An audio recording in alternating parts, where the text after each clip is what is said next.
evening. Good evening, everyone. Thank you for joining the Marco Academy's first webinar, The Realities of Opening Your Coffee Business Post-Lockdown. This is the start of our webinar series, and each webinar will take place every 2 to 4 weeks. Each week we'll have a new topic. Today we'll have a 30-minute discussion surrounding new measures that coffee shops and restaurants have been implementing as they reopen post-COVID-19 lockdown. And today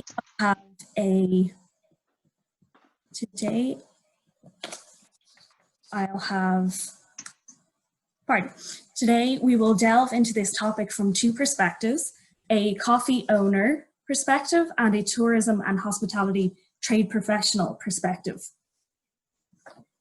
I'd like to welcome our guest speakers, Managing Director of Coffee Angel, Carl Purdy, and Manager of Enterprise and Hospitality at Fáilte Ireland, Helen McDade. Welcome, hello, guys. Everyone. Hi, everybody. Say a little hi there. Hi, Helen. Hi, everybody. Sorry, I had a few technical difficulties. No worry. No worry at all. So, without further ado, at the end of the set of questions, I will give you a chance to insert any questions into the chat. So we'll have a part 1 and then a part 2. And at the end of the part 1, when I'm questioning Carl, you can put questions into the chat box in front of you, or you can save your questions till the end when I'll do a Q&A. If you have any questions by then, I'll read out the Q&A and we'll go from there. So I'll start today's interview with Carl. And as most of you will be able to see, we have a presentation that I'll guide you through. Bear with me one moment.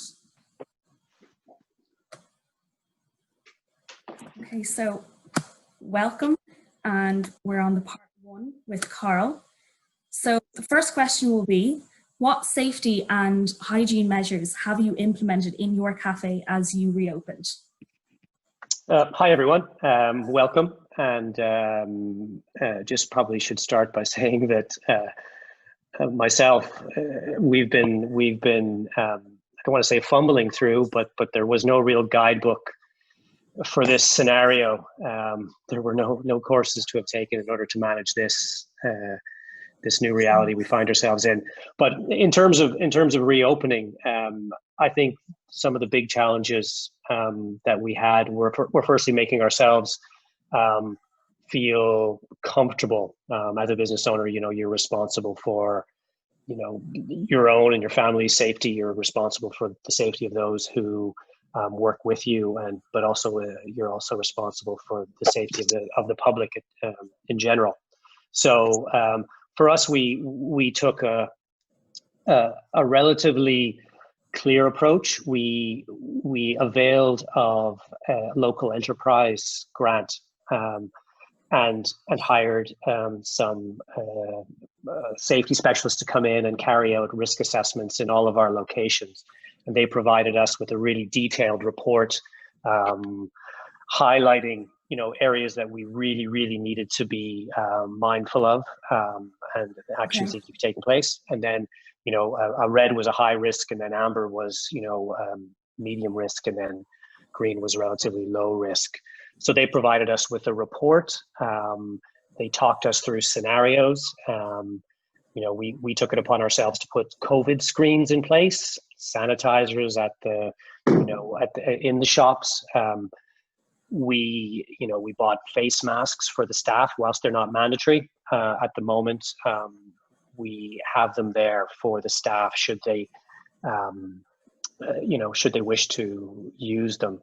It was just important that we could give them, make them feel that we had done everything that we could to make them feel safe. Absolutely. At this time. Brilliant. That brings us to our next question. Have you introduced new measures without impacting service or sales? Well, I mean, obviously the measures, like everyone is dealing with, the social distancing measures means that you can't have the same volume of people in your shops. you know, the queue, whilst it may have been 5, 10, 15 people deep, is now 2 deep. Our shops just yesterday were, sorry, at the start of the week, were allowed to put a few tables and chairs in, but again, the numbers have been massively reduced. I could probably say service has probably gone up because, you know, we're dealing with much lower volumes of customers. Sales have most definitely gone down.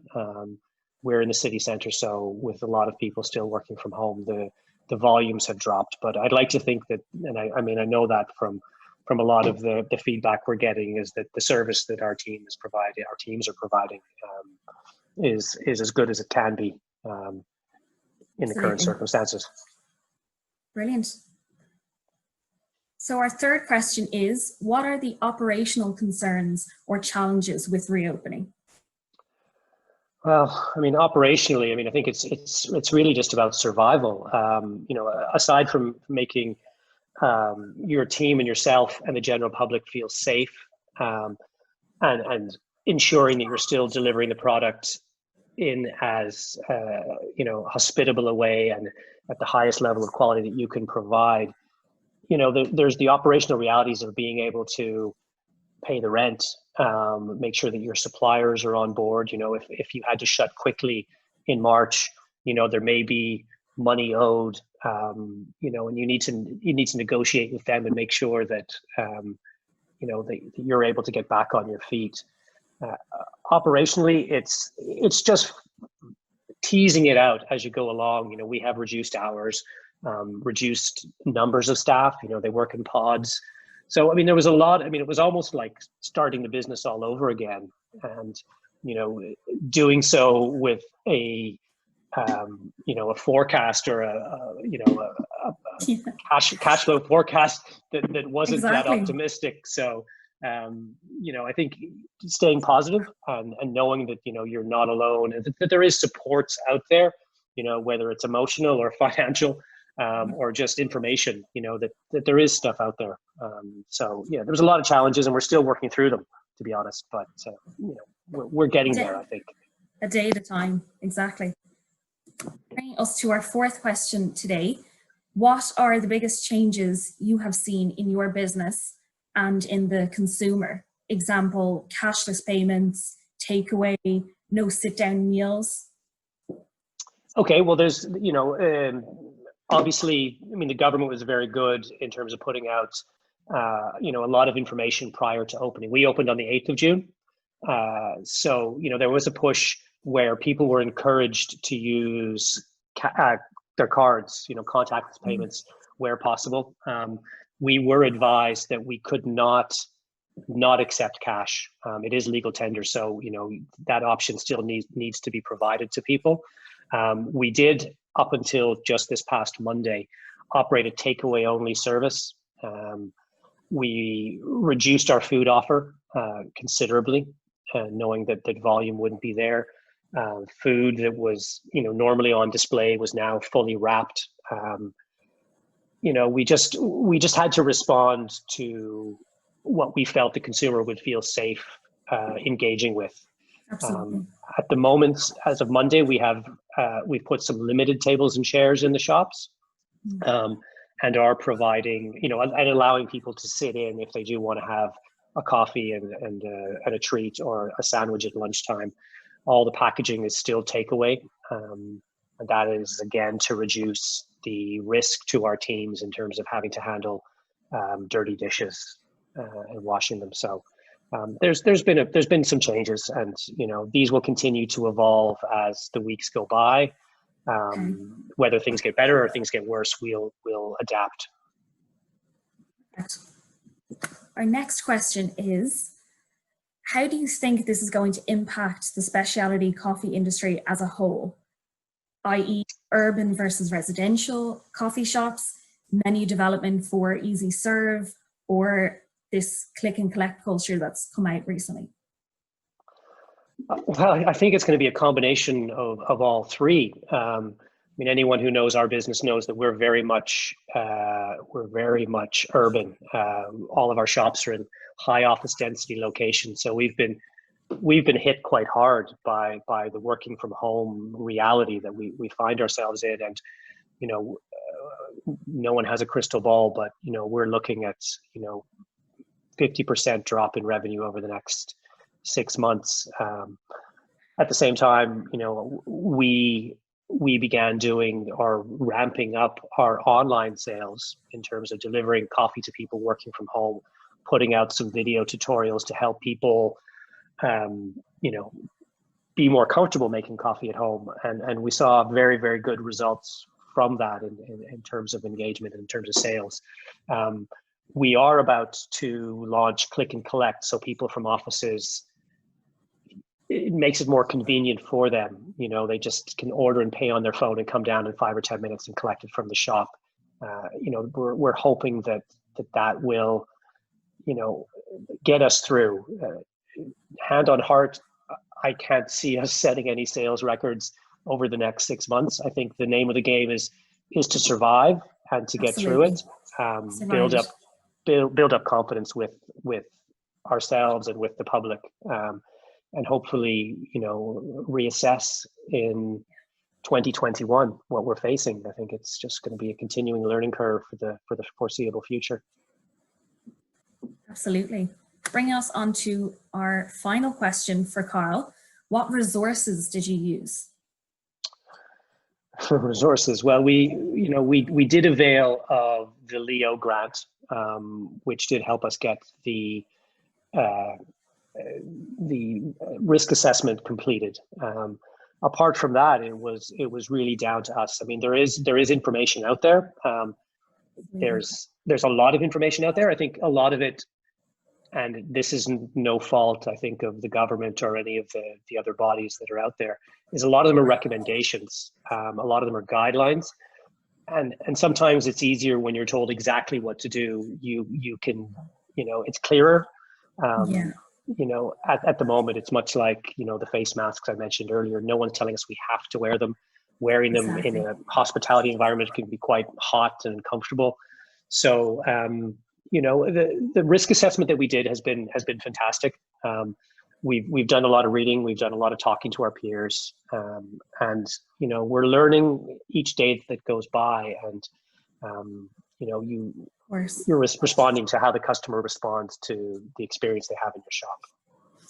Brilliant. Sure, that's why we're here today, and it's great that I have you guys on. I mean, this is first and foremost supposed to be helpful for everyone, and we will get on to talking about different resources from Helen later on in this webinar.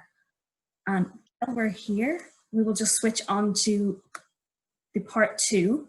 But before I interview Helen, I just want to look into our Q&A box, which we received a few questions for Carl. So just to break up the webinar itself, I'm going to ask Carl, just the first question is, you mentioned that you used resources or help. What were the most useful? And 2, because the nature of your business has changed so much, how are you going to forecast and budget for a very uncertain future? Okay, I just mentioned we used it was your local enterprise office. There was a Leo grant. I think it was for €2,500, and that allowed us to carry out an extremely thorough risk assessment in all of our locations. And we were presented with a guidebook in terms of what we really needed to focus on, what we needed to communicate and convey, and also a plan if someone came in and their temperature was high and they were coughing, what do we need to do and how do we need to handle that? So there was a huge amount of reassurance having that information. And we were also we're part of Retail Excellence, who have been working tirelessly throughout this whole pandemic, kind of communicating to a kind of a broader audience, not just hospitality, but all kinds of retail. So we've been kind of cherry picking the information, and the information has been changing almost on a daily basis. So it's just been adapting. And there was a second part to that question, Owen. Could you? Of course, there is a second part here. Because of the nature of your business changed so much, how are you going to forecast and budget for a very uncertain future? Exactly. Well, that's probably been the most stressful part Absolutely. of reopening. So for us, we looked at our numbers. We ran a break-even analysis just to see where we were at. I mean, there is, I should mention the wage subsidy scheme that the government has put in place for bringing people back to work, and that's been a real godsend for us in terms of being able to get started again and move forward. And we do hope that it's carried on beyond August into September. But yeah, we ran a break-even analysis. We looked at the numbers. As I mentioned, we're working with teams of 2 now, and that obviously reduces the labor costs considerably. Obviously, the sales aren't the same, but we looked at what we could save, how we could save, what efficiencies we could bring in, and we're hoping that the numbers that we're continuing to run, as we need to bring in more staff, those numbers will continue to change. But we've got a pretty good handle on what we need to be putting in the till every day in order to see through this. And for us, it's about surviving it. We're not looking at any great growth. We're looking at getting through the next 6 months and into 2021. Of course. And on the subject of footfall, I'm just conscious of time there. We'll grab one more question from the Q&A, guys, before I move on to Helen. Are the city centre sales slower than those further out of town? I don't have figures for anyone out of town. I mean, I can tell you that our sales are down 50%. They were worse at the start of the month. They are beginning to climb. We are doing deliveries for online, and we can see that there's a huge amount of people in the villages that we're delivering to who are supporting local businesses, which is great. So, I mean, I'd say the residential areas are doing relatively well, but I don't have any facts or figures on that. Okay, so we have many Q&As here. Leave them for the end, and I won't leave Helen waiting there. We're going to move on to part 2 of this webinar, and I'll interview Helen McDade, Manager of Enterprise and Hospitality Support at Fáilte Ireland. Hi everybody, hopefully you can hear me. We can hear you, Helen, don't worry. That's a relief. I had a very laptop not to play, so I was on my iPad and then my earpods wouldn't connect. So it's one of those days. Sure, it wouldn't be a webinar if you didn't have tech. I know. It's grand every other time, and then when it all just goes horribly wrong. As the Irish say, it's grand. It's grand. So for your first question today, Helen, what advice would you give tourism and hospitality businesses as they reopen? Probably the first piece of advice, and Carol articulated it very well, is making customers feel safe. Obviously, we're the National Tourism Development Authority, so we've been doing a huge amount of research over the last kind of couple of months on customer sentiment and where people's heads were at and how they were thinking. Now, we were obviously doing it from a perspective of people going on holidays or people traveling, and it was just interesting to see how the sentiment changed as the restrictions were really tight, and then as things kind of started to open up and loosen a bit. And I don't know if you noticed, but we've actually just launched our domestic marketing campaign last weekend, and that was it was at the point now where people are like, well, okay, well, yeah, things are. I'm not as concerned as I was, but people are still very concerned, and really, if a business doesn't make consumers feel safe, they won't go in. Like they just won't go near it.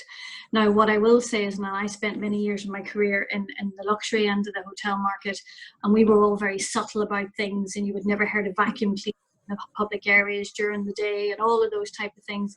Now is not the time to be subtle, and it's a lot of things Carl was talking about. It's having the hand sanitizers there, having the screens there, having the markings there. People are kind of used to that now. They expect it. They want to see people cleaning the areas really frequently. They want to, if you have checklists on your toilets where they check them every hour, you should be checking them every 10 minutes, because people are going to be very attuned to this, because they've been in their own environments and keeping themselves very safe the last couple of months. So I'd say that's the first and foremost. Next one I'd say is, although we kind of have to deal with all that stuff with masks and screens and visors and all of that, we're still in the hospitality business. So people want to feel welcome. They want to feel minded. They want to feel taken care of, probably more so now than ever. So, and it can be, we lose a lot of like that kind of body language and just nuance because we're working differently. So it's almost for like kind of staff and front of house staff, it's almost like you have to smile harder so that your eyes are crinkling above your mask, or you take that time to talk a bit slower, or don't be afraid to kind of give a wave when somebody's going. Like, it doesn't have to be the dorky kind of royal wave, like as if you're waving to masses. But it's just that you're acknowledging people. So in one way, things have to be exaggerated in a way that they wouldn't have been before. And I guess last but certainly not least, I'd say kind of mind your staff. Like, it's tough on them. Like, they're nervous. They all have stuff going on at home. They're back out working in an environment where they're starting to meet a lot more people. They're getting used to new ways of working. Carl had mentioned, like, masks are hot, they're uncomfortable. So it can be very disconcerting for them. So I'd say, like, mind them, check in regularly, make sure they're kind of taking the care of themselves and they feel they're being taken care of. And I think that would probably go a long way. Absolutely, I agree. I feel there is a compassionate side that we have to remember. Absolutely. This new hospitality landscape, really. Good point. That brings us to our second question today. What changes would you see in delivery post-lockdown? It's a whole new ball game. Service delivery, sorry. You'll be fine. I mean, it really is a whole new ball game. I mean, Carl mentioned all of the changes that were made in their business, and I'm sure if you asked Carl that question in February, he would probably have been looking at doing more of the same as most other businesses would have been doing. I mean, really, all bets are off. I mean, if you look at any business, I mean, you're not going to get cozy lounges in hotels anymore, like in bedrooms, cushions, throws, satin hangers, and wardrobes, they're all gone. So it's going to be a much more sterile environment. So it will be changing the delivery, the service delivery, and kind of doing all that and making people feel safe, but also then looking at your business and how you operate it so that you can still offer that great service. So you might be looking at one-way systems around particular areas in your business, hotels. Like, we would deal with all business hotels, attractions, bars, activity providers. So it really depends. I mean, it could be, how do you manage the flow of orders to the kitchen? I mean, do you need to look at how your whole service offering so that you have a speedier turnaround in tables? And maybe there's less contact service-wise. I was just reading in the paper at the weekend, the Intercontinental, whenever guests now sit at a table, they're not going to be set with tablecloths and knives and forks. They're going to bring those to the guests as they sit down, to kind of, again, that reassurance is that this has all been prepared for them. It hasn't been used before. Breakfast buffets are a thing of the past. Some argue it's a great thing, some argue it isn't. It depends which side of the fence you are in that one. But it's really, this is where businesses, they have to look at their menus, they need to look at what they're offering, they need to look at how they're offering it. So it's completely new territory. I don't think there's a single element of a service business that won't be affected. Certainly front of house. Definitely, strategies in all businesses are now just going to completely change. You're dead right. So that brings us to our third question. This gets a bit more detailed now, Helen. Can you explain the capacity and commercial impact calculators that you have featured on the Fáilte Ireland website? Okay, could I start by saying we didn't purposefully set to make the most complicated name with as many C's in a sentence as we possibly could. What we're really, the objective and what we were trying to do here for businesses was to kind of help them really look at that commercial impact in their business. And Carl summed it up really well there in response to a question people had asked them, like kind of how they reviewed their business, and he kind of reviewed what his business was in terms of reduced capacity. Like, he looked at what his cost management, he looked at revenue streams, and looked so he could understand exactly how much money he has to take in the till every day. And that's really what these tools are built to do, because there's a lot of businesses across all sectors really, and particularly in tourism, that don't necessarily have a really strong or structured financial reporting in place. So it was to kind of give them the tools to really be able to do three things. One was really figure out, well, okay, what is their revenue going to be like, or what is their overall financial status going to be like in terms of reduced capacity? Particularly in hospitality, obviously the capacity is the huge issue. Secondly, it is really helping businesses then look at and see what impact any decisions that they can make in terms of cost reduction or cost management, and the impact that that can actually have in their overall cost lines and then the overall bottom line. But then also to look at revenue opportunities. And are there different kind of revenue streams, and the way Cara was talking about, they're starting now with the click and collect, and really where that could kind of come into play and what impact that could have. Or it could be repricing some of your menu options and looking at the impact that has in the bottom line. And then the third thing is it'll do is it will, say you're adding on, say Carl's click and collect from offices, let you kind of work out a feasibility on that to kind of see how long will that actually take you to break even? How long will it be before you recoup your costs? Because things are changing so quickly at the minute. I mean, if you have to do something and it may take you till December, maybe next year to recoup your costs, you'd think long and hard about doing it, because do you really want to have that much investment outlay at the minute additional when you're already struggling to survive?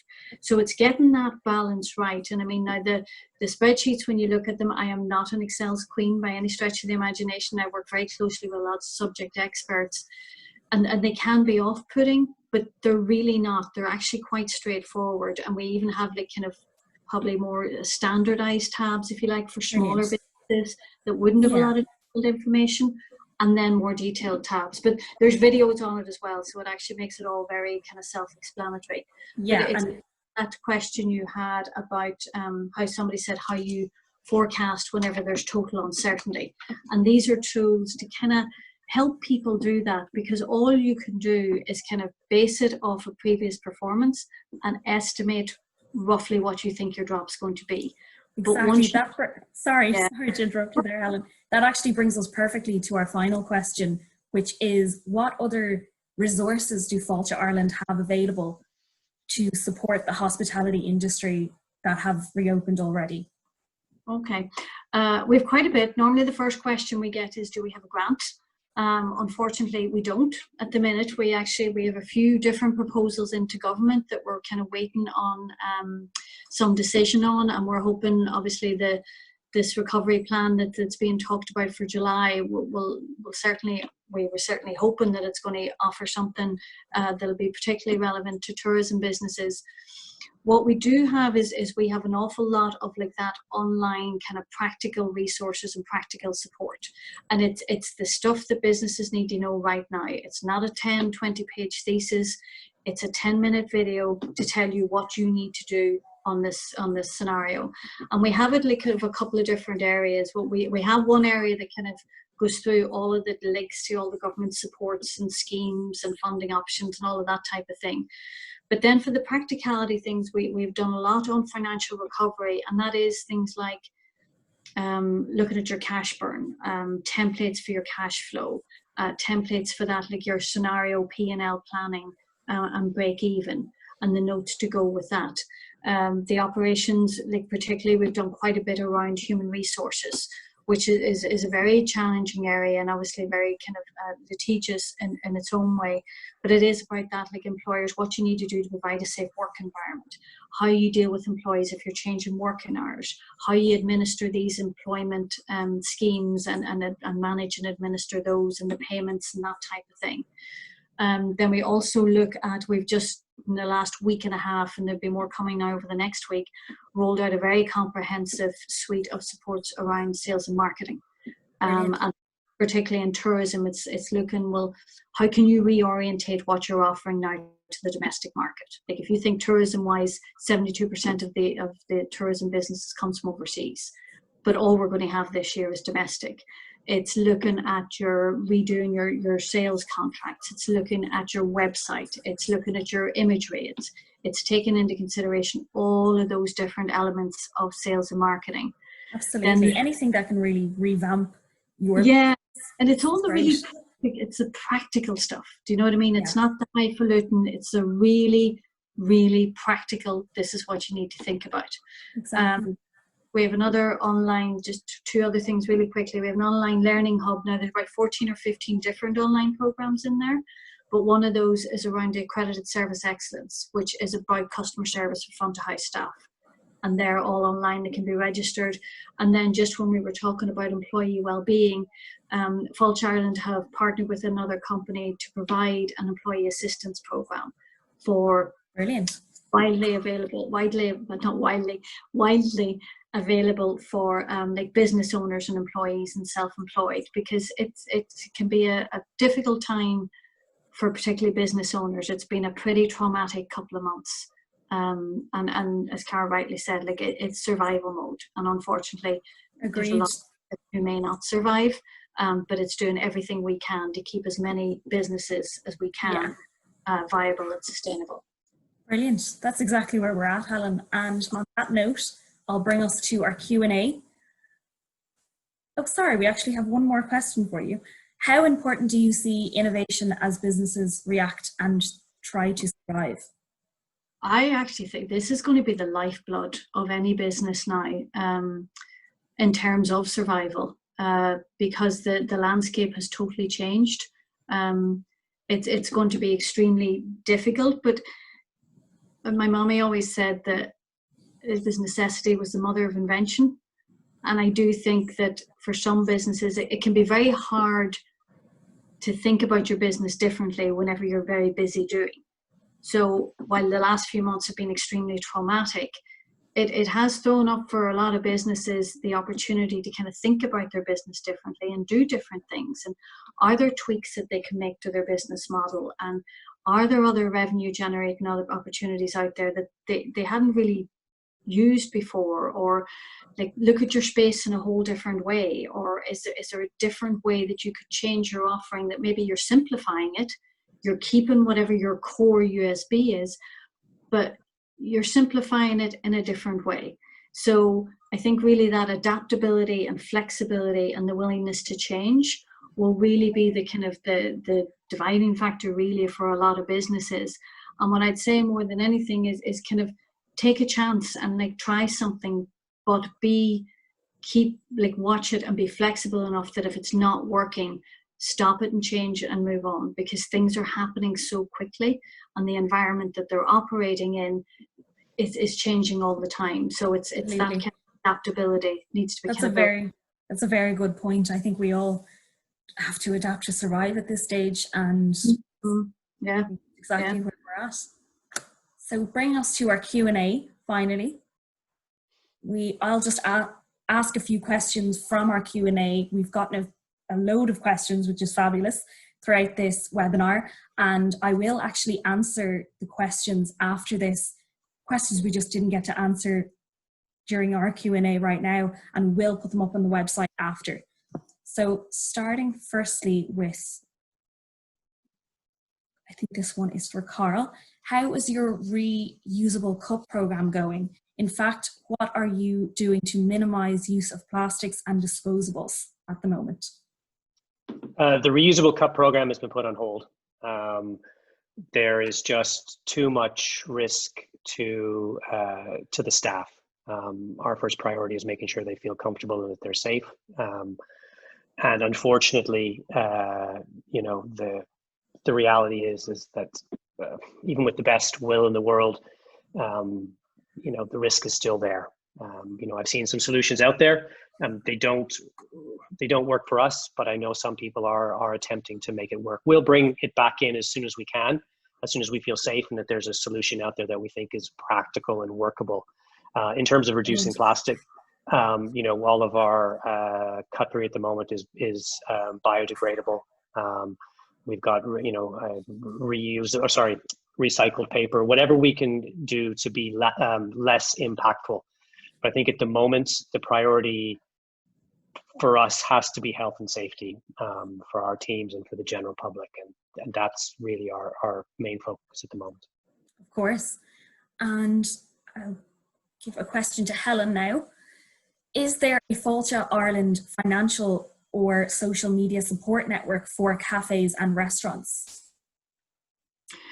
There's not a support network set up, but we work very closely with all of the representative bodies. So, and we work obviously very closely on the regions. And then we also have a contact number and email on the website. So what I would suggest is you feed in, if you're part of a representative body, feed into them, because they sit on our advisory group, and then we're obviously in contact with them all the time. So they're kind of like the main ways that we would work with different people throughout the industry. Brilliant. And this one, I believe, is for Carl. How much do you think the Irish coffee market will shrink by the next 12 months? I'm assuming they mean coffee market as in That's a hard one. Well, no, I mean, I think based on our own experience in the last few months, the amount of people brewing coffee at home and brewing good specialty coffee at home has gone through the roof. It's grown exponentially.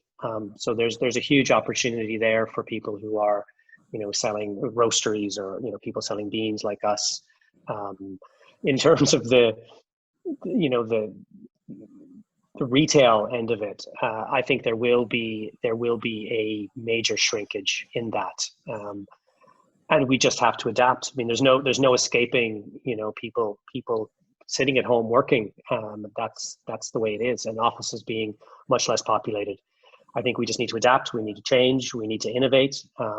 We were doing deliveries to customers. If they got their order in before 9 a.m., we delivered on the same day if they were in Dublin. So, I mean, brilliant. There has to be solutions. You just need to think on your feet. You just need to be creative, and just deliver amazing service. We have the energy, we have the time now, because we don't have the volume. So there's no excuse for poor service. Right, absolutely.